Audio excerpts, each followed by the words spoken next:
Hoje eu posso falar com propriedade, porque eu nunca tive problema com esse meu lado mais masculino. Eu acho que eu fui o homem da casa. Mesmo sendo a criança, eu me sentia responsável por aquilo tudo. Então eu acho que o masculino me ajudou muito a enfrentar isso. Mas eu engoli muito preconceito, muito machismo. O ser masculino dentro de mim tem muitas razões de ser. É homem, é mulher, o que você gosta. Pra mim, você gosta de pessoas. Todo mundo é masculino e feminino. Você pensa, não, mas você não é respeitada porque você também não se dá o respeito que você mais ouvia, né? Porque eu passei muito tempo sendo uma Bárbara que não era a Bárbara que eu sou de verdade. Eu não tenho medo do agora, eu gosto de viver o agora. Então eu vivo tudo o agora. A gente tá aqui pra evoluir. Eu acho que eu sou o exemplo da evolução da espécie. Olá, bem-vindo, bem-vinda, bem-vinde ao episódio 39 do Alma Masculina. Para você que já nos acompanha, eu sou Paulo Azevedo e conto com a parceria de Conrado Góes, Glaura Santos e Vitor Vieira. Muito obrigado pela sua companhia neste espaço de resistência afetiva para escutar de dentro para fora, para refletir, gerar ideias e abrir diálogos sobre as masculinidades e suas diversas maneiras de estar no mundo hoje para encontros mais viáveis para todo mundo. Se você está nos ouvindo pela primeira vez, siga e avalie o nosso perfil no Spotify ou na sua plataforma preferida. Confira as conversas que trazem visões diversas das masculinidades. Eu tô aqui direto de São Paulo para falar com ela, minha parceira de cena, especialíssima, querida, direto da Bahia, Bárbara Paz. Ê, Paulinho, só você mesmo para me trazer aqui. Eu falei, eu não tô preparada ainda para alma masculina. Eu pensei, não, eu não tenho inteligência suficiente para um lugar como esse, que é um lugar de fala, né? Eu sou um lugar de escuta ainda. Esse lugar é um lugar filosófico, acho que é um café filosófico que você escuta e você fica com aquele fone escutando o podcast o tempo inteiro e cada vez você aprende mais. Cada pessoa que passa aí, você aprende mais uma coisa sobre essa nossa alma masculina. Então eu falei, Paulo, você me chamou hoje. Eu falei, eu acho que eu não estou preparada, me chama daqui 10 anos, que eu vou ter um pouco mais de bagagem e talvez eu consiga ser melhor na retórica. Por enquanto eu sou melhor na escrita.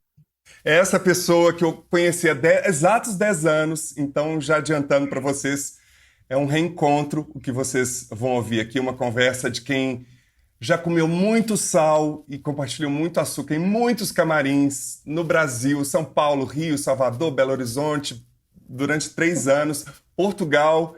Enfim, a gente teve uma convivência de muita intimidade que só 2 atores que compartilham a cena sabem o que é isso. Minha amiga, seja bem-vinda ao Masculino, é seu espaço sim, você tem muito que acrescentar, mas para quem não é deste país ou não é de Veneza, como é que você gostaria de se apresentar?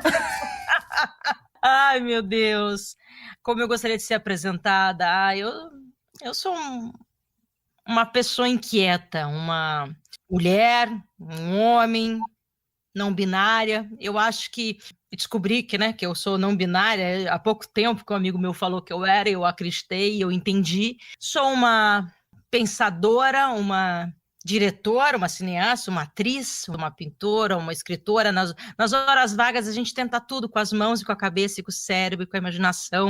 Minha imaginação precisa estar trabalhando o tempo todo. Então eu não sei bem quem eu sou. Se você tiver alguma referência para me dizer quem eu sou, ainda estou em busca. Então eu sou muitas coisas. Eu acho que eu sou muitas. Então é difícil você dizer quem você é para se apresentar. Eu acho que eu sou uma pessoa de fazer do que eu tenho dentro, e que não é pouco, arte.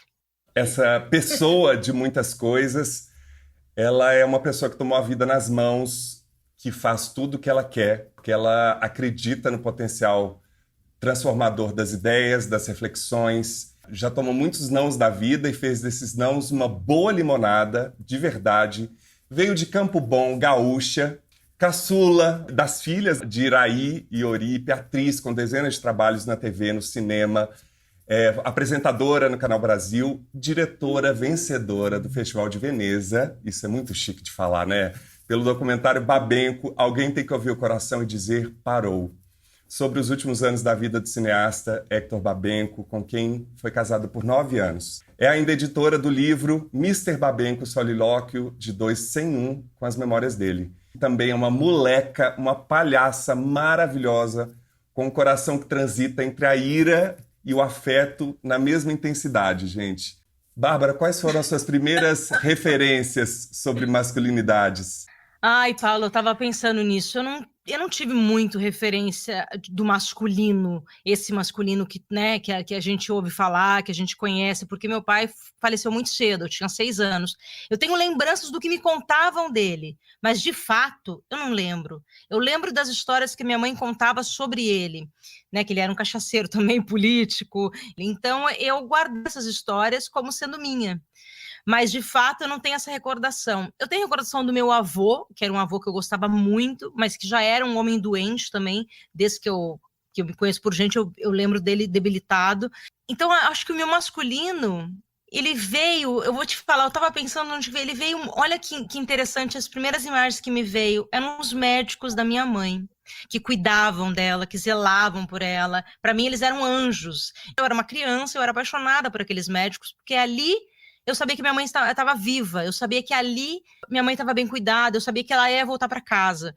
Então, o meu modelo de masculinidade também é um lugar de conforto, de rede de proteção. Porque esse é o masculino que eu vi. Eram só mulheres em casa, 5 mulheres, à espera de um maestro que nunca chegou.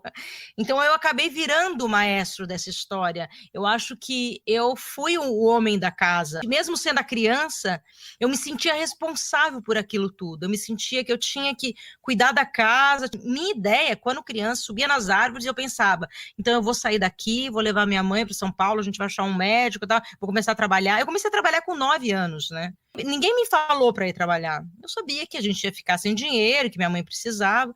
Então, esse lado meu masculino, que eu sei que eu tenho muito forte, eu sempre fui muito guri, assim, eu sempre tive cabelo curto, fui muito magra, eu não tinha tênis, na verdade, eu tinha um quichute, e eu usava um meião, e aí eu tinha que usar para agradar minha mãe um vestidinho, sempre. Só que eu detestava aquele vestidinho amarelinho, ou aquele vestidinho, sempre quis agradar muito minha mãe, então eu era metade menino, metade menina. Por isso que eu falei, olha, eu cresci assim, eu era uma indefinição, porque eu sou muito feminina, eu tenho os traços femininos, loirinha, toda princesinha, ai que bonitinha, pequenininha. Agora não é mais tão pequenininha, né? Mas eu era pequenininha. Esse lado masculino de ser moleque e de ser menino nasceu comigo. Primeiro que eu ia ser menino, né, Paulo? Vou contar. Eu ia ser menino, o quarto era a salvação da família, mulher, deu mulher, mulher, mulher. A quarta era homem. Com certeza, meu pai, eu já tinha nome, meu nome ia se chamar Plínio Luiz. E aí, eu nasci sem nada no meio, para a evolução da espécie, da família. E aí meu pai parece que deprimiu, né? Não, aconteceu várias coisas, porque minha mãe adoeceu no meu parto, então assim, eu tive vários problemas também, mas essa coisa masculina, talvez eu cresci querendo ser esse menino, né? Querendo ser também, inconscientemente, ou não sei, não sei de onde que vem isso. Com certeza alguém vai ouvir, vai dizer, não, mas ela andava com o pai para cima e para baixo. Mas eu era uma menininha, eu não lembro disso. Eu lembro que meu pai me deu uma surra. Isso eu lembro, a única surra. Meu apelido era Espuleta, era o xodózinho, era o pintinho, amarelinho, lá. Eu era todo o xodó do papai. Mas isso que minha mãe me contava. Eu não lembro disso. Quando eu apanhei, porque eu estava brincando com o menino, o vizinho, e meu pai não deixava brincar com os meninos, então a minha mãe avisou, teu pai tá chegando, e gritava, volta para casa. Fiquei com medo, me escondi atrás de uma casa de uma vizinha e ninguém me achou. Ficaram o dia inteiro me procurando. Eu fico imaginando esse meu medo que eu tinha desse pai, né? Ficaram desesperados, porque realmente eu tinha sumido, mas daí uma vizinha começou a dizer que ia me dar bate-palminha. Começaram a gritar na rua, dizendo que ia me dar boneca. Eu nunca tive essa boneca, né? Eu tinha muito pouca boneca. Aí, aliás, eu odiava minhas bonecas. E eu detestava as bonecas. Mas a bate-palminha eu queria, porque ela se mexia, tal. Ela era tipo meio que uma atriz, né? E aí eu comecei a sair. Então, aí eu levei uma surra de varinha de marmelo, que meu pai era bem bravo com as minhas irmãs. Disse que eu nem chorava. Diz que eu ficava... Então é a única lembrança, talvez não é lembrança, e sim uma memória que me contaram do meu masculino em casa. Então, e meu pai morreu um mês depois da minha surra. Eu lembro muito de como eu era. Eu lembro da sensação do menino habitar em mim. Não era uma verdade, né? Eu não pensava que eu era como um menino, mas hoje eu vendo, nenhuma menina fazia isso. As meninas queriam brincar de outra coisa, eu queria brincar de pensar o que eu vou fazer futuramente. Olha isso. Então, é porque eu tinha um senso de responsabilidade. E realmente eu fiz o que eu falei que eu ia fazer.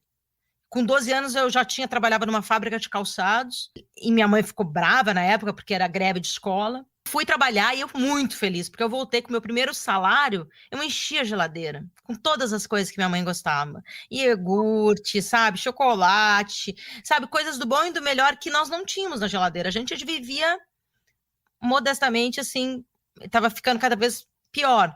Olha que lindo, uma criança de 12 anos, o primeiro salário gastar e comprar. Ah, e minha brincadeira não era boneca, mas era um cestinho de supermercado, cheio de mercadoria, uma miniatura e uma geladeira vermelha, réplica da nossa. Então eu enchi aquela geladeira. Então, quando eu cresci, eu quis encher de verdade aquela geladeira. Então eu enchi. E hoje eu penso naquela menina Barba, né, a Barbinha que estava lá, eu falei, gente, que linda que ela era. Ela fez isso, porque poderia ter comprado uma roupa, um tênis, né? Eu poderia ter comprado, não, o tênis foi a segunda coisa, mas as compras foi a primeira. E é muito curioso você falar isso dessa sua primeira ação com salário, porque já traz uma consciência do outro, né? De coletivo, que a arte só reafirmou isso, né? Porque tudo que você faz é muito coletivo. Tem a potência do indivíduo ali movendo, mas tudo na arte, de alguma maneira, a gente precisa do outro, né? Eu achei maravilhoso, eu não sabia dessa história.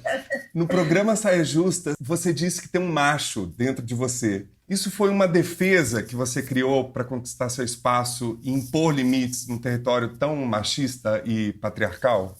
Não, eu não sabia também, que eu não sabia disso. Hoje eu posso falar com propriedade, porque eu nunca tive problema com esse meu lado mais masculino. Não foi uma defesa, mas quando você vai passando o tempo, você percebe, quando você começa a trabalhar e você começa a perceber isso, e quando se começa a falar mais do machismo agora, do masculino, começou a se falar nos últimos anos, eu não pensava nisso. Na verdade, eu acho que tinha uma pessoa que eu conhecia que era mais feminina, que era meu melhor amigo, que me deu o meu primeiro emprego, um dos meus primeiros empregos depois da fábrica, que ele era feminino, ele tinha uma namorada, mas ele era super, assim, feminino, e todo mundo falava, ah, ele é gay, e eu achava aquilo, assim, pra mim, não tinha diferença, o homem, nunca tive essa diferença, nunca pensei, não sei se é porque eu não tive essa cultura dentro de casa de perguntar sobre sexualidade, tudo que eu aprendi foi lendo, em revistas, tudo sobre sexualidade, não se falava disso, assim, e se falava eu não me lembro, porque eu nunca questionei muito isso, sabe? É homem, é mulher, o que você gosta. Para mim, você gosta de pessoas. Você me perguntou sobre esse macho que vive em mim, então eu falo isso, uma brincadeira, lógico, falo macho porque tem muita mulher macho que é macho, enfim, é uma mulher muito feminina, mas levou vida precisando dessa masculinidade para sobreviver entre a sociedade. No meu caso, foi ao contrário. Eu fui conseguindo voltar para mim há pouco tempo, porque eu passei muito tempo sendo uma Bárbara que não era a Bárbara que eu sou de verdade, assim. Então eu tive que botar algumas máscaras para sobreviver. E essas máscaras, elas eram muito femininas. Então eu sofro acidente, e aí com 18 anos, e aí um ex-namorado meu, que foi um grande amigo, que me ajudou muito, ele falou, não, Bárbara, a modelo você nunca mais vai ser, mas vai ser atriz, porque você te leva muito jeito, você é carismático. Só que também ele falou assim, e você vai trabalhar com o seu corpo, você tem que cuidar dele. Como dissesse assim, o rosto você não tem, não que ele falou por mal, mas assim, o rosto você não tem mais. Mas você trabalha o corpo, seu corpo é lindo, tipo, aproveita seu corpo. Vai fazer um monte de campanha, realmente eu fiz um monte de coisa, fiz sempre a gostosona, trabalhei muito a loira burra. Aquilo, para mim, era uma sobrevivência. Ah, viu, deu certo. Consigo ganhar meu dinheiro aqui, me faz bem? Não, porque eu não sou aquilo ali. Só que quando você faz personagem, então eu passei um tempo me escondendo, talvez, por necessidade e por medo também, né? Porque como é que você vai mudar radical e voltar a ter o teu cabelo curtinho? Demorou um tempo. Acho que a gente tem as nossas amarras, a sociedade, ela é muito cruel. E ainda mais uma pessoa que não é de uma cidade grande. Mas eu não me arrependo de absolutamente nada do que eu fiz até hoje. Acho que talvez 2 coisas, assim, pontuais. Eu me arrependo do que eu não fiz. Mas eu sou uma pessoa que realmente eu não tenho medo do agora. Eu gosto de viver o agora. Então eu vivo tudo o agora. Para mim, e esse momento realmente da pandemia firmou mais que eu não estava errada. Porque a vida é um instante. Então, assim, a urgência de eu nascer já morrendo, né? Eu nasci morrendo, porque meu nascimento foi eu ia morrer, minha mãe ia morrer, mas eu não morri, nem minha mãe, só que minha mãe morreu ao longo dos anos. Então é como se assim, eu lidei com a morte o tempo inteiro. Então, para mim, agora é urgente, tudo é urgente, é agora, agora, agora. Mas ao mesmo tempo, eu tinha uma consciência de plantação, né? Então tá, tô aqui nesse caminho, mas não é o meu caminho, como é que eu vou para cá? Então, eu acho que o masculino me ajudou muito a enfrentar isso, mas eu engoli muito preconceito, muito machismo, que todo mundo, acho que toda mulher sofre. A gente sabe que a gente foi muito massacrada em vários lugares, só que a gente aprendeu que era assim. Então, era difícil eu perceber que isso estava errado. Hoje, eu estou tendo consciência disso. E talvez quando eu mudei, eu te falei um dia isso, quando eu cortei meu cabelo curto e tirei o meu loiro e cortei meus cachos e foi para fazer Hell, do espetáculo que a gente fazia junto, ali mudou tudo na minha vida. Mudou porque eu voltei a ser eu um pouco, a ser só eu, sabe? Sem personagem. E isso fez toda a diferença. E eu não tenho problema de falar disso, porque realmente às vezes a gente tem que usar escudo para sobreviver. Mas eu cada vez mais estou voltando para mim. Eu espero não demorar muito, porque eu estou envelhecendo. O ser masculino dentro de mim tem muitas razões de ser. Tem muitos homens que habitam dentro de mim. Quando eu ouço esse discurso do não binário, né, do transgênero, eu pensei, será que se eu tivesse escutado isso com 12 anos, 13 anos, eu teria achado que eu era, pelo fato de eu sentir isso? E não estou falando de sexualidade, de sensação física. Às vezes eu me olhava, eu me sentia um garoto, eu me olho no espelho, eu sou uma mulher hoje com peito, bunda, sou uma toda, sabe, curvas, e você fala, nossa, é super estranho. Muitas vezes. Não é que eu não gosto, é estranho às vezes, e às vezes eu gosto. Então, assim, eu gosto de ser menina e gosto de ser menina. Pode? Pode! Hoje pode! Então, hoje chama não binário? Isso! Nossa, que legal! Então, tudo certo a falar isso? Não tá errado? Não.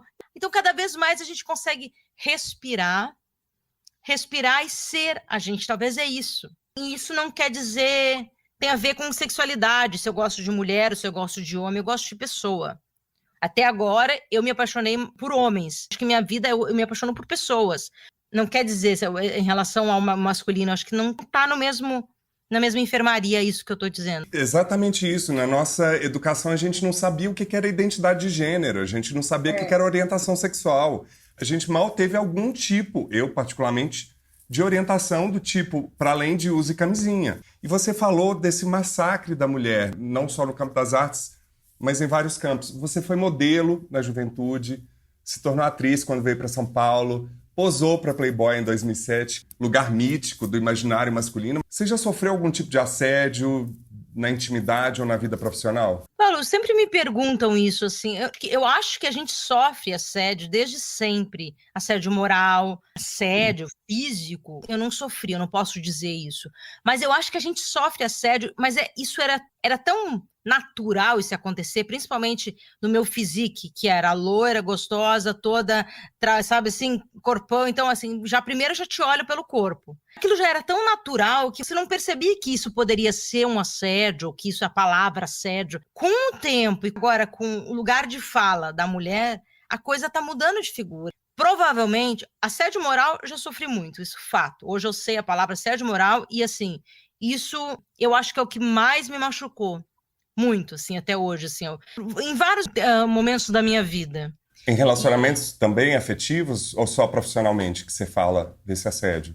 Em afetivo também, mas eu acho que é mais profissional que eu tô te falando. Eu acho que sobre relacionamento, eu não tive esse tipo de relação que muita gente tem cruel, mas eu sofri já bastante coisa por N motivos. Eu não quero mais isso. Eu quero que as pessoas entendam que eu sei falar. E que eu sei falar um texto, pensar, que eu sou uma mulher da leitura. Demorou muito para descolar isso, entendeu? A mulher que pensa. Mas quando eu escureci meu cabelo, tudo mudou. Muito louco, mas realmente, porque eles te olham nos olhos. E eu falei isso para muita gente. Falei, cara, as pessoas estão me olhando nos olhos agora. E isso realmente é fato. O que me machucou, não, eu achava engraçado. Mas eu gostei, porque aí eu fui um pouquinho mais respeitada. E talvez também você pensa, não, mas você não é respeitada porque você também não se dá o respeito que você mais ouvia, né? Por que você põe essa roupa? Hoje, você não pode falar isso para adolescente, para essas adolescentes que usam shortinho, roupa que quer. Imagina. Naquela época, imagina. Os tempos mudaram e estão melhorando. Falta muito ainda. Todo mundo é masculino e feminino. Mas tem alguns mais aflorados. Acho que o masculino sobressai. Tem uns que o feminino sobressai. Na verdade, acho que eu sou os dois mesmo. Mas acho que o masculino me ajudou a não sentir tanta dor ao longo dessa caminhada, que foram tantos caminhos diferentes, tantas estradas que ia e eu queria voltar e eu já estava na estrada. Só que é possível voltar. Acredito muito no poder da nossa mente, no poder que a gente quer. A gente só tem uma vida. Você tem um sonho, segue. Você tem uma intuição, segue. Sabe? Segue isso. Escuta você, esteja dentro de você. Seja você, tenta ao máximo estar com você. A gente escapa, a gente foge, a gente dá voltas, mas a gente tem a possibilidade de voltar. A gente está aqui para evoluir. Eu acho que eu sou o exemplo da evolução da espécie. Antes de continuar a conversa, quero só mais um minuto da sua atenção. O Alma Masculina está no ar desde 2019 e seguimos firmes nesta terceira temporada no propósito de trazer conversas sobre masculinidades e suas diversas maneiras de estar no mundo hoje para encontros mais viáveis para todo mundo. Para nós, equipe do Alma Masculina, é muito importante continuar apostando na capacidade de transformação por meio do diálogo, autoconhecimento, sensibilização e humanidade. Sem impor regras ou modelos de como ser, mas sim escutar da forma mais aberta possível. E para você, esse espaço tem sido importante? Cada episódio envolve 4 profissionais em um trabalho intenso de produção e pesquisa, um processo que vai da escolha dos nossos convidados e especialistas, pensar na melhor forma de aprofundar cada assunto e conversar com pessoas que possam contribuir com suas vivências e visões sobre o nosso tema ponto de partida, as masculinidades. Depois da gravação, o trabalho continua. A edição, mixagem, gravação das locuções, criação da arte de todo o conteúdo para as nossas redes sociais. São processos que também exigem bastante dedicação e tempo. Para ter uma ideia, cada programa que chega até você são necessárias cerca de 35 horas de trabalho. Então, se você é nosso ouvinte e quer que o Masculina continue, nos ajude a manter esse espaço de reflexão na podosfera. Conheça a nossa campanha de financiamento coletivo, que traz benefícios exclusivos para os nossos apoiadores.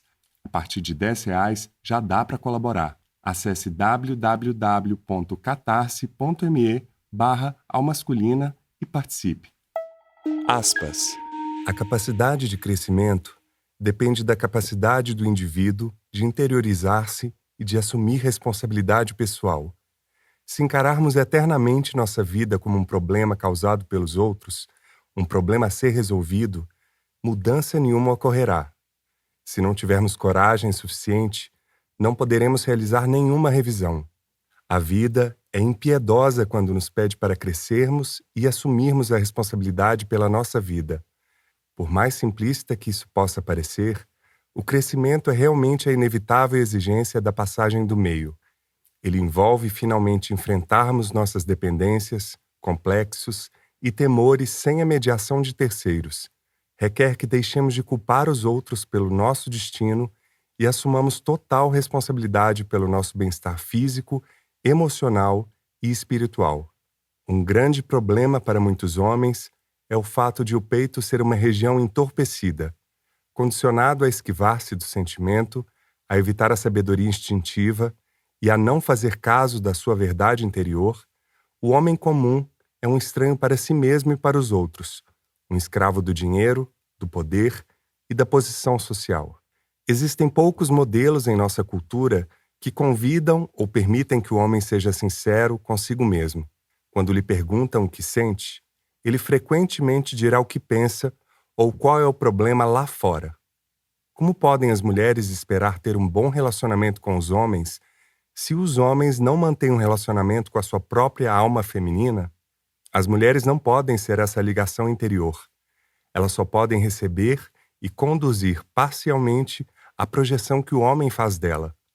Assim sendo, um homem durante a passagem do meio precisa voltar a ser criança, enfrentar o medo mascarado pelo poder e fazer novamente as antigas perguntas.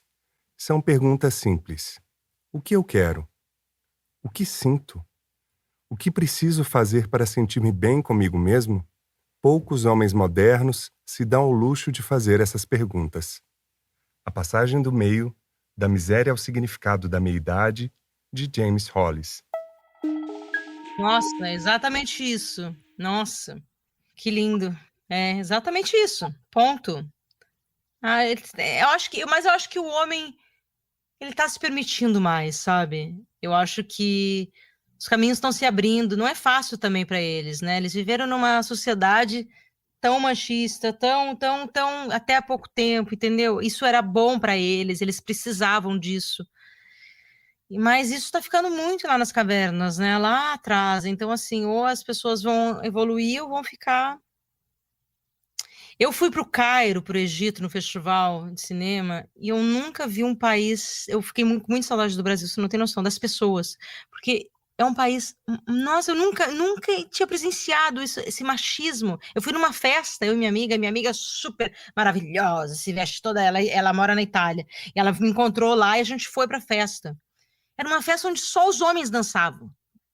Todos os homens dançavam e as mulheres ficavam meio de canto, assim, sentadas. Eu falei, isso está acontecendo? Sabe? Eles beijam os, né? Eles podem beijar os homens no rosto, as mulheres não, né? As mulheres são meio, tipo, não... E aí, aí tinha um cantor muito famoso de lá, e aí quando o cantor entrou no palco, que era todos os homens pulavam, gritavam, e as mulheres lá no cantinho, assim, quase não dançavam. Eu fiquei com aquilo chocado. A Luciana falou: vamos voltar para o Brasil, pelo amor de Deus, vamos sair daqui agora. Ela começou a ficar muito brava. Porque, assim, não tinha espaço.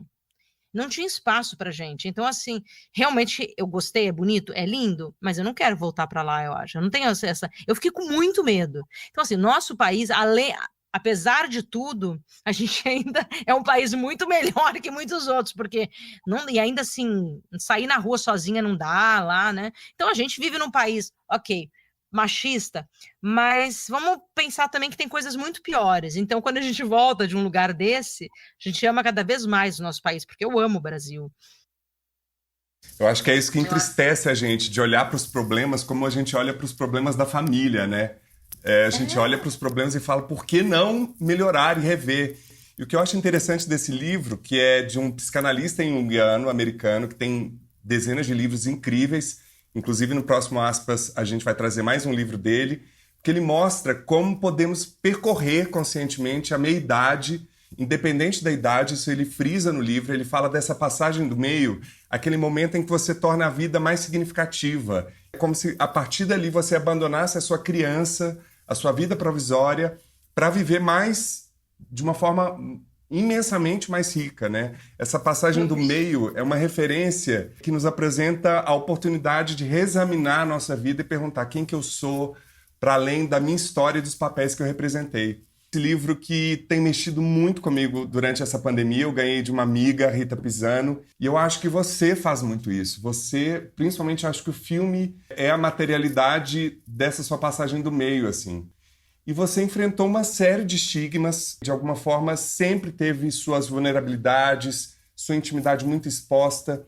Com a maturidade, com essa passagem do meio que você vive e encara isso com muita verdade e coragem, que esse distanciamento que essa maturidade traz, como é que você percebe tudo isso hoje, Bárbara? Eu acho que a gente precisa passar por várias estradas, se conhecer de verdade e voltar à sua essência. Eu acho que isso faz parte da nossa aprovação na Terra. Sou uma pessoa que fui católica, né, até os meus 17 anos. Tenho uma fé, eu rezo até hoje, eu tenho muita fé, que a fé não é um Deus que é a natureza. Estava até falando com a minha psicanalista, porque eu acho que a palavra esvaziamento é como se eu tivesse esvaziado tudo aquilo que eu fui, as minhas angústias, os meus medos, os preconceitos que eu sofri, as coisas que eu passei. Minha vida é feita de dramas e tragédias, eu já percebi isso e vai continuar acontecendo. Eu já percebi que a minha vida é essa, e tudo bem. O que eu faço com isso? Então, eu acho que eu cheguei num momento de maturidade. Óbvio que não é bom envelhecer para mulher, porque já estou sentindo essa curva. Você fala, é óbvio que é difícil, não é fácil. Ser mulher também, além de ser alma masculina, mas você tem hormônios, então tem muita coisa envolvida. Mas eu acho que a gente tem que chegar nesse lugar para sim ter esse esvaziamento e esse lugar, não de recomeço, mas de certeza de quem você é. Pelo menos por instante, confiar em você. Então, eu acho que demorou muito para mim, eu tive que passar por muitos caminhos de aprovação. Eu não deixo para trás nada, eu acho que agora, pela primeira vez, eu respirei aliviada de saber que eu não estava fazendo a coisa errada. Porque tem muitos momentos que você habita na vida e que não é o seu lugar, mas você tem que habitar por hora. Então, assim, eu habitei em alguns lugares que eu falei, mas não é isso. Eu não sou isso, ou eu não pertenço. Não, eu pertenci sim àquele lugar, aquela vez, e agora eu posso buscar a minha estrada. Nem todo mundo consegue voltar para dentro, né? Ficar com você. Eu tô numa fase muito comigo, tentando não surtar também, né? Porque enlouquece também a solidão, estar sozinha nesse momento de pandêmico, né? Isolada, você não pode encontrar outras pessoas.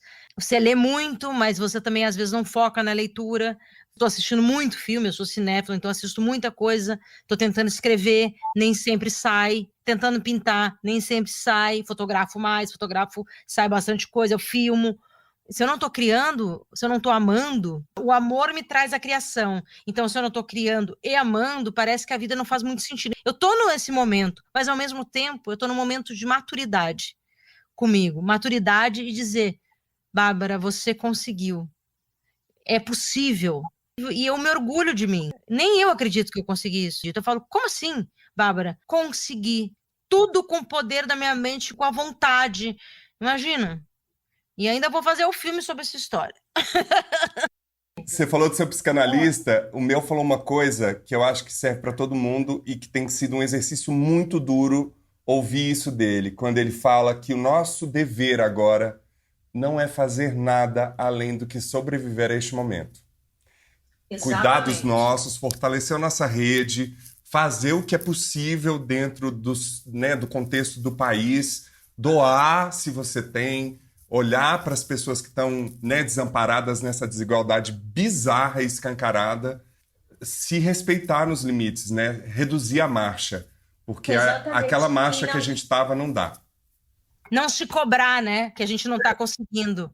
Essa que é a questão. A gente se cobra muito porque esse momento que a gente acha que não é só a gente que não está fazendo, muita gente não está fazendo. O mundo está assim. Perdendo vida, perdendo parentes, enfim. O tempo inteiro. Fora do mar. Você já se sentiu como peixe fora d'água, inadequada? Você já se sentiu fora do mar? Muito, mas muito. Acho que e me sinto em muitos momentos até hoje. Acho que no lugar que eu não habito e o lugar que eu tenho que habitar por imposição, eu me sinto um peixe fora d'água e fico muda, calada. Quando as pessoas me veem num lugar que eu estou calada, é porque eu não estou habitando ali. Não é o meu lugar, o meu habitat. E a gente tem que frequentar muitos lugares na vida, na sociedade, no trabalho, onde a gente não quer estar, ou a gente não sabe estar. A gente não foi moldada para estar nesse lugar. Mas a gente tem que habitar. Então, nesse momento, eu sou um peixe fora d'água, então eu prefiro me calar. Eu, Bárbara, calada, né, Paulo? É difícil. E também, em vários momentos, na escola, sempre me sentia muito peixe fora d'água. Eu era muito pequenininha, muito magrinha. Todo mundo falava que eu era doente, porque eu era magrinha, não tinha peito. Todas as minhas amigas já tinham peito, pelo. Eu não tinha nada. Até os meus 15 anos, 16, que começou a nascer. Enquanto daí elas foram decaindo, eu fui levantando. A minha mãe mãe dizia, calma que você vai gostar, quando você chegar nos 30 você vai gostar. Eu chorava, eu vou num lugar, ninguém olha pra mim, nenhum homem olha pra mim, nem um menino, né, porque eu era criança, né, ninguém quer ficar comigo, e eu era meio um bullying. Depois eu olho as fotos, às vezes, eu usava roupa de gente adulta, eu quero usar uns blazers, assim, e aí eu botava um lencinho, porque eu devia ver em algum lugar, sabe, ombreira, e só que eu era minúscula, então eu falei, gente, eu era um bullying, pelo amor de Deus. Então eu era totalmente peixe fora d'água. Fazia minhas roupas, inventava. Às vezes eu pegava uma toalha de mesa da minha avó e cortava, botava. Eu via vinil. Era a época do vinil, só que eu não tinha dinheiro para comprar vinil. Então eu fazia um vestido, fiz um vestido uma vez de toalha de mesa transparente. Costurei, mandei pra minha mãe, será quem, costurar. Eu arrasei quando eu cheguei, mas eu era um toco, né? Mas essa esquisitice caminha comigo até hoje. Então, todo mundo fala, ela é meio esquisita. Realmente, eu sou meio esquisita mesmo. Em inglês é freak, né? Eu sou meio freak, então tudo certo. Eu não habito esses lugares mais convencionais também. E quando eu tô num lugar que eu habito, você vai me ver. Você vai me encontrar e falar, aqui tá Bárbara. O padre Júlio Lancelotti falou uma coisa no último episódio, que é a sociedade sofre da normose, né? Maravilhoso. Que é maravilhoso, né? Isso inclui todo mundo que se sente inadequado dentro de um sistema que só tem o pódio para um vencedor. Ou seja, todo mundo tá fora.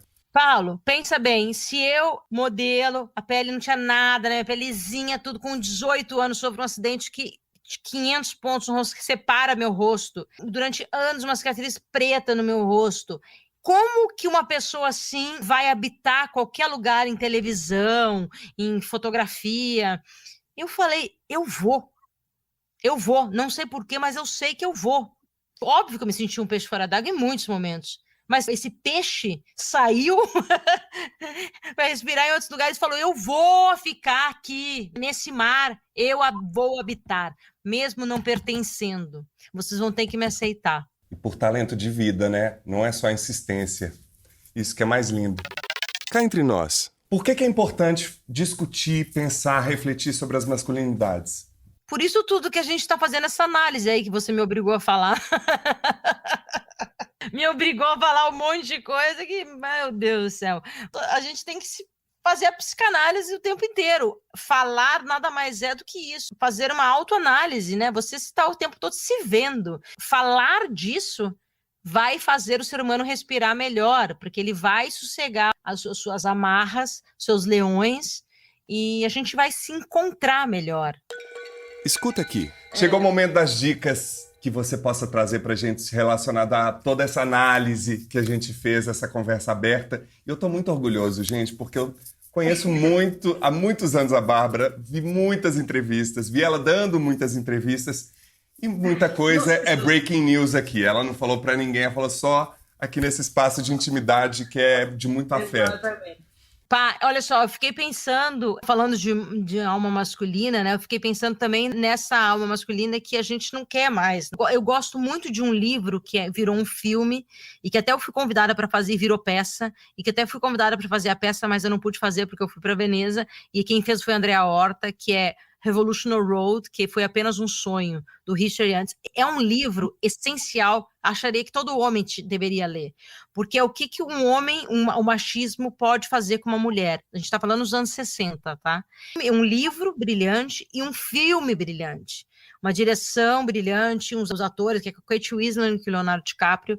Pensei muito nisso. Aquele masculino, talvez ele não exista mais. Não exista não, ele existe ainda muito. Mas ele habita muitos homens ainda. E é importante você ver. É importante você ler esse livro. E tem um livro que eu amo de paixão, que eu acho que tem essa coisa também de dois artistas, que eu sou apaixonada por esse livro e por esses dois artistas que se encontram, que é a Pat Smith e o Robert Mapplethorpe. Ela era uma poetisa, né? Ele também era um visionário, os dois visionários, né? E aí ela se torna uma roqueira, uma cantora, uma xamã, né? Enfim, e Just Kids é o livro, né? Só Garotos. Vale muito a pena ver, porque é um livro muito contemporâneo, fala de dois artistas, né? Sobre sexualidade muito, sobre isso tudo que a gente falou aqui, de uma forma muito linda, sobre amor, acima de tudo, sobre amor. É um livro sobre amor. Então eu gosto muito desse livro, eu acho que ele retrata muito tudo que a gente falou aqui, duas pessoas que se amam, né, independente do sexo. Eu lembrei de um último que eu li, que é um livro brasileiro, que é o Sweet Tóquio. Ele é um livro sobre prazer, história de duas mulheres, uma babá e a patroa. E a patroa buscando o seu prazer na vida. É um livro interessantíssimo, vai virar filme também, eu já sei quem comprou o direito, já sei quem vai dirigir, já sei tudo. Muito interessante, vale a pena ler, é sobre sexualidade, é sobre prazer, sobre verdade, sobre feminino que habita e que às vezes muitas mulheres também não deixam sair. É uma diretora de cinema que descobre prazer numa outra mulher, e nisso aqui que habita, que ela nunca imaginou.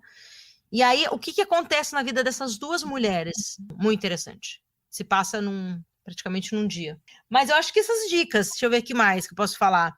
Eu acho que a próxima dica você pode me ajudar. Eu queria indicar o documentário Babenco, Alguém Tem Que Ouvir o Coração e Dizer Parou, da nossa convidada, dirigido pela nossa convidada em negrito, sublinhado e itálico. Vencedor do Festival de Veneza. Conta pra gente, Bárbara, que filme é esse? É um filme sobre filmar para não morrer jamais. Sobre um homem que amou a vida acima de tudo. É uma carta de amor ao cinema. Esse filme está disponível em várias plataformas e foi indicado o filme brasileiro para competir ao Oscar. Então a gente não ficou nos finalistas, mas a gente foi visto no mundo inteiro. Isso que a Bárbara falou é muito importante. Esse documentário, essa poesia visual, ficou na shortlist do Oscar. O que significa isso? Significa que filmes do mundo inteiro, primeiro cada país selecionou um dos filmes produzidos naquele ano, e no Brasil foi esse filme, um documentário dirigido por uma mulher sobre um dos maiores diretores latino-americanos e do mundo, que muitas pessoas da nova geração não conhecem. E ele foi para o Oscar, eu acho que cerca de 15 filmes somente, para chegar numa lista de 5. Ou seja, este filme brasileiro, que passou por Veneza, ganhou Veneza, esteve lá e foi visto por pessoas do mundo inteiro. E está disponível agora no Look, no Now, no Vivoplay, no Globoplay, enfim, em diversas plataformas. Não deixe de assistir. E não deixe de conhecer também a filmografia do Babenco, que tem Carandiru, Pichote, enfim.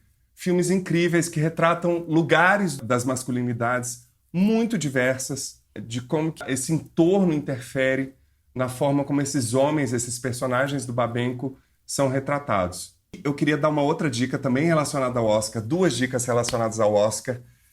A primeira é Bela Vingança, também de uma diretora mulher. Esse ano, nessa edição do Oscar, são 2 diretoras mulheres. E esse filme é da Emerald Fennell, que conta a história de uma mulher com muitos traumas do passado, que frequenta bares todas as noites e ela finge estar bêbada. E quando os homens mal intencionados, vulgo machopatas, se aproximam dela com a desculpa de que vão ajudá-la, enfim, ela entra em ação e se vinga dos predadores que tiveram azar de conhecê-la. O filme é bastante polêmico, mas ele retrata um lugar que a primeira sensação que eu tive quando eu vi esse filme foi que a gente está tão acostumado com esse papel interpretado por um homem que quando vem uma mulher, vira polêmica. Da mulher que revida anos e anos de subjugamentos e de sujeições a um lugar do macho que é validado socialmente. Eu tenho visto um filme por dia, pelo menos. Eu também. Vamos ver se esse você viu. Druck, mais uma rodada, do Thomas Wittenberg. Maravilhoso, né? Maravilhoso, né? Amplamente reconhecido nessa temporada de premiações. O filme traz a história de 4 professores com problemas em suas vidas, resolvem juntos testar uma teoria de que é possível manter um determinado nível constante de álcool em suas correntes sanguíneas, que assim as suas vidas podem melhorar. Diz que você vai melhorando. Você dá aula melhor, você vira uma pessoa mais agradável, então as suas aulas são maravilhosas. Você tem que assistir. Só não pode acontecer esse filme no Brasil, que a gente tá... Exatamente. E, obviamente, sem spoilers, muita coisa dá errado. Na Dinamarca, imagina. E o filme investiga os dilemas e os problemas do consumo de álcool sem limites. É muito legal. Eu vi uma entrevista do diretor falando que não é uma apologia ao álcool e também não é tirar do álcool o lugar de prazer que ele tem na vida quando é usado sob medida. É muito legal porque essa questão do problema do alcoolismo, que é massivamente masculino, né, um problema muito grande entre os homens, não é só real na Dinamarca. de onde vem essa produção, mas também em vários países onde adolescentes são incentivados, principalmente os homens, a beber desde muito cedo. É um belo exercício de reflexão sobre a vida, masculinidade, ego, escapismos fáceis. Filme muito masculino, que você vê o homem ali descascado, sabe? Você consegue enxergar o masculino o tempo inteiro e a fragilidade, aonde que o homem pode ir. Quase a bebedeira se torna infantil. Fragilidade. Viram meninos. Como ele conseguiu, ao mesmo tempo, fazer com que a gente percebesse situações patéticas e se reconhecer nelas, né? É uma direção brilhante, os atores... Nossa. A cena final, se você tá ouvindo esse podcast, manda depois uma mensagem, porque eu tive uma catarse com aquela cena final. Eu também. E principalmente depois de saber que ele perdeu a filha num acidente de carro, o diretor, que iria fazer o filme poucas semanas antes de rodar o filme. Então ele quis terminar o filme trazendo essa vida, né? Está disponível no YouTube, Now, Google Play, Apple TV. E por último, um alívio para esse momento pandêmico é a série Ted Lasso, que conta a história do personagem título, vivido pelo Jason Sudeikis, que ganhou o Globo de Ouro, enfim, vários prêmios também, que ele faz um treinador de futebol americano que deixa a sua vida pacata nos Estados Unidos, no interior dos Estados Unidos, para assumir o desafio de treinar um time de futebol na Inglaterra. E lá ele vira o técnico de um time tradicionalíssimo da primeira divisão inglesa, e ele precisa, além de lidar com o fato de não saber nada do esporte, lidar com as diferenças culturais, com uma separação que está acontecendo à distância. É muito interessante ver um personagem que a gente tem dificuldade de aceitar, um personagem bom, né? Que tem boas intenções. A gente sempre está tão acostumado com a tragédia, com o drama, com a trapaça, que ver esse personagem transformando a vida daqueles jogadores e do entorno e da cidade, você vai falando, a algum momento vai dar problema. E você ri, porque ele é um super ator, um roteiro muito bem feito e que retrata essa masculinidade confusa nesse momento em um antro, né, um lugar mitológico da masculinidade que é o futebol. Está disponível na Apple TV, é incrível. Eu ia falar de uma série Transparent, da Amazon Prime. É maravilhosa a série, eu fiquei viciada. E é um pai em transição para a mulher, né?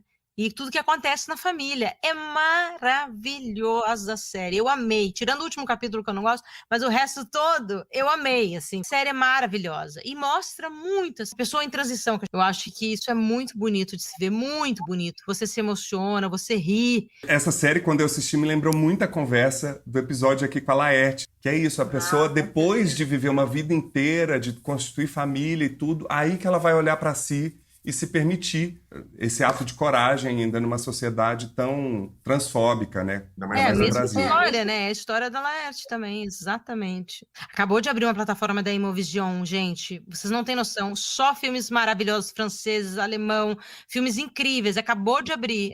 É Reserva Imovision. Aqueles escolhidos a dedo, sabe? É maravilhoso. Algum brasileiro você tem na lista aí? Tatuagem. Na Netflix, acabou de estrear. Eu adoro tatuagem do Tim Lacerda e eu lembrei muito do filme de música. Eu pensei no Johnny Hooker, porque eu amo Johnny Hooker. Assim, eu conheci em Recife. Sou fascinada por ele, porque ele é muito contemporâneo. Ele é o retrato de uma geração de hoje, uma voz maravilhosa. Eu gosto muito dele. Então, Johnny Hooker, para quem não escutou até hoje, comece a escutar já. Bom, se a gente falar de alma masculina, a gente tem que pensar também no filme do Hector, já que a gente está falando do Kiss of Spider-Woman, Beijo da Mulher-Aranha, que é um filme necessário para assistir. Então, é um livro do Manuel Puig, né? É Beijo da Mulher-Aranha, é um livro que o Hector ficou fascinado e comprou os direitos. Ele era amigo de Manuel Puig também, que é a história de dois prisioneiros, um muito masculino, que é o Raul Júlia. Inclusive, o padre Lancelotti de novo falou sobre o Raul Júlia, né? E William Hurt, que ganhou o Oscar como melhor ator com esse filme, ganhou também o Festival de Cannes. Ele tá brilhante e ele faz um homossexual que ama cinema. Então, quando eles estão dividindo uma cela, ele vai criando histórias de cinema, vai contando as histórias para ele, enquanto vai passando o tempo. É uma história de amizade, uma história de amor. Ele é nitidamente apaixonado pelo outro personagem, e é lindo a composição desses atores, um machão, o outro muito feminino, uma mulher, o Hector dirigiu brilhantemente. No livro fala muito bem dessa direção. Ele é um acontecimento, o William, né? Os dois. O primeiro beijo, um dos primeiros beijos gay da história do cinema entre os dois, numa cela. Ele está disponível em várias plataformas. O filme é muito, muito forte e é atemporal. Você vê e ele não envelhece. E não perca a segunda e última parte dessa conversa na próxima semana. Bárbara Paz comenta o quadro Lugares Comuns, responde a pergunta enviada por uma convidada especial e muito mais. E acompanhe a Masculina nas nossas redes sociais, Facebook/Almasculina Podcast, no Twitter e no Instagram @Almasculina, e se inscreva no nosso canal no YouTube. Comente, compartilhe os posts e leve a Masculina para mais gente. E também visite o nosso site e conheça todos os episódios na íntegra, além da transcrição do Aspas, Lugares Comuns e as dicas do quadro Escuta Aqui. Anote aí, www.comcultura.com.br/Almasculina. Colabore para manter o Almasculina no ar por meio da nossa campanha de financiamento coletivo. Saiba mais no site www.catarse.me/Almasculina. Continue nos enviando mensagens, comentários e compartilhe o Almasculina nas redes. Gostaria de agradecer muitíssimo a todas as pessoas que colaboraram, em especial aos nossos convidados, Bárbara Paz e Altair de Souza. E também não posso deixar de agradecer Soraya Azevedo e quero mandar um abraço para todas as pessoas que acompanharam a gravação ao vivo deste episódio pelo nosso canal no YouTube. Acompanhe as próximas.